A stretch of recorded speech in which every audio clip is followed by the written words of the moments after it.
So maybe I'll move on to the next presentation then. This was the work that came out of the early work that I was doing with Kate Collie and the team of art therapists.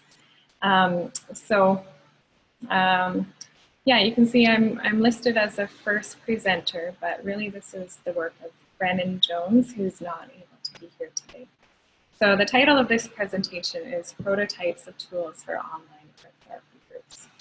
And I'm going to do my best to give this presentation, but this is Brennan Jones' work. You can see him here. He's a Ph.D. student at the University of Calgary in Alberta and Simon Fraser University, which is in. So he's studying human-computer interaction and collaborative computing. He did this work I'm about to show you as part of his undergrad research with myself and Kate Collie. So this work, he took a research through design approach to explore the future of online group art therapy. And this he did by participating in our online groups. And then he and I would interview participants of these groups once they were finished. And so, yeah, some of the things that we asked the people after they completed one of our art therapy groups were, what did they enjoy? Where did they find value? What did they think was missing? What would they like to see more? And then we also asked people to try and brainstorm themselves in the future and imagine what remote group art therapy would look like. And that's without thinking of any constraints at all. Just thinking like Elon Musk, imagining what life would be if anything were possible.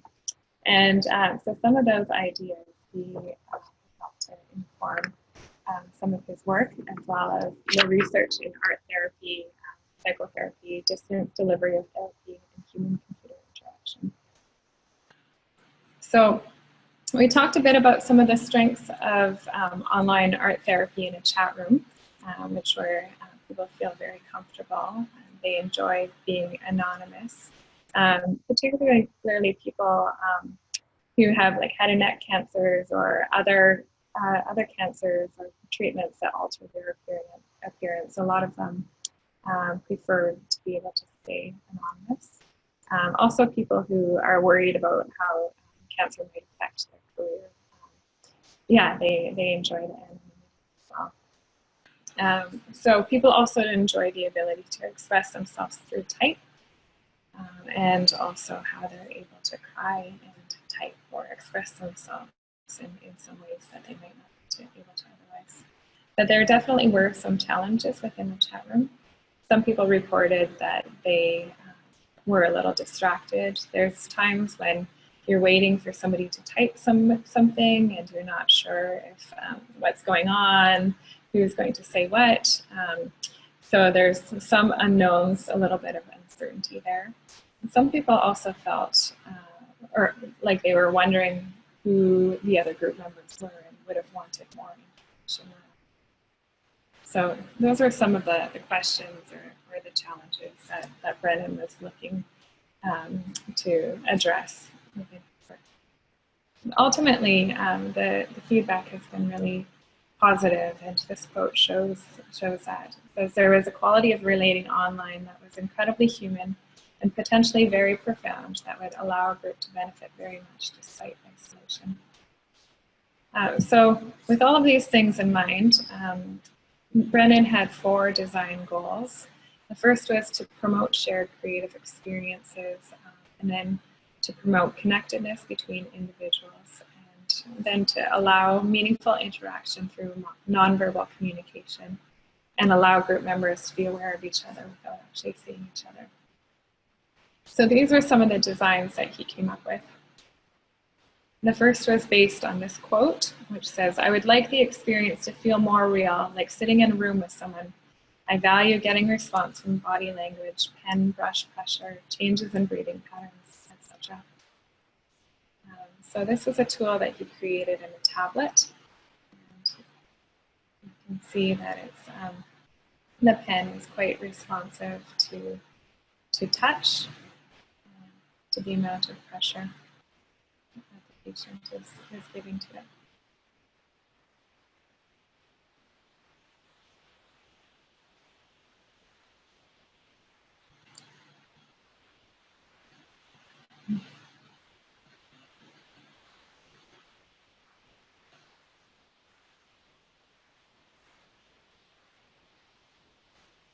And the next design was based on these two pieces of feedback from participants. One said, I imagine sitting in front of a big wall. I would see normal sized people and it would be as if we were all in one room. It could be like being in a room together, but not. And the other person says, I just wish that I didn't have to sit at a computer with a keyboard. It feels like a straitjacket. I wish there was a way of doing this kind of art making with a group, but being able to move my body more, not being tied to a computer.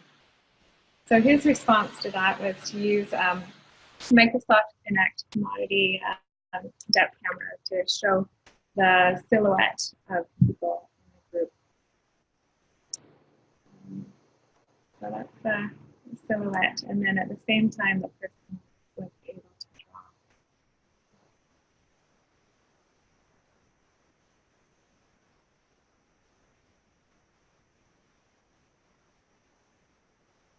And then this is another extension of this tool that Brennan created where the person could actually modify these images.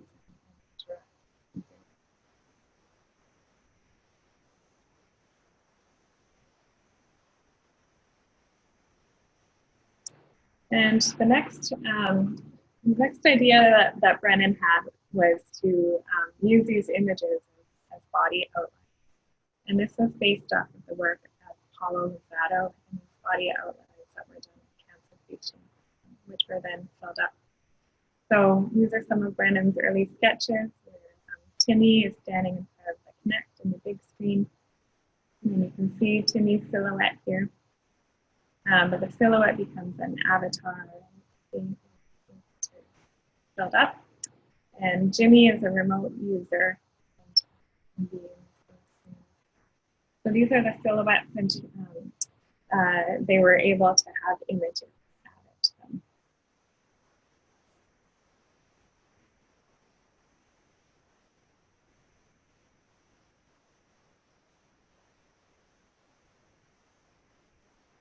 And then Brennan did some more brainstorming, and he decided that he wanted to come up with more abstract representations of people thinking that might allow people to express themselves even a little bit more freely because they were anonymous. So he came up with the idea of stick people. These are some of his early sketches. And you can see two stick people here, and they are using this program we developed to build a house together.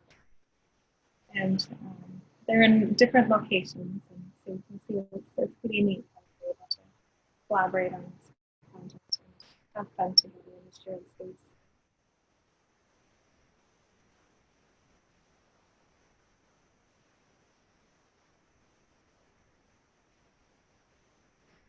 So the purpose of all of these prototypes was not to deploy them for real world use, but to bring the group together during the art making phase and art literature communication. And really just to spark ideas about the future of art therapy. So some of the questions we asked were, how could art therapy be delivered online in the future with technology that is commonplace then? What kinds of art therapy activities could future technology support? And what are the implications of these technologies on art therapy?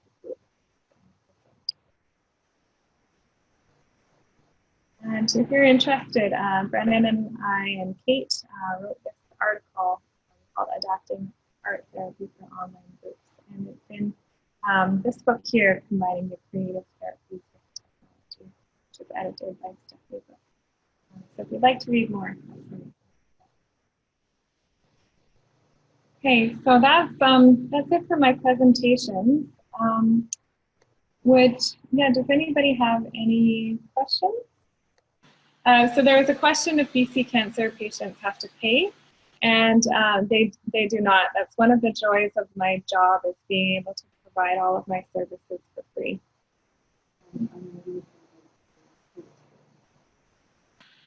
What are the barriers to this work becoming more mainstream? Yeah, that's a good question. So I will say, like, it has definitely been an adjustment to not be able to be in the same place as a person, and like you're definitely losing the physicality that you have with an in-person art therapy session. So that might definitely be a barrier. It is an adjustment to just kind of put an idea out there to a person who you don't know what their environment is, what materials they have, and just give them an idea, and yeah, hope that they're in a safe space, that they have the materials, that it's a good and therapeutic experience for them. And yeah.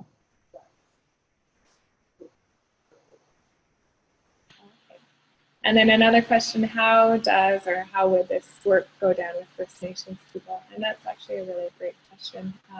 They're a population that I've been meaning to work more with, particularly since there are so many First Nations people living in remote locations around the province.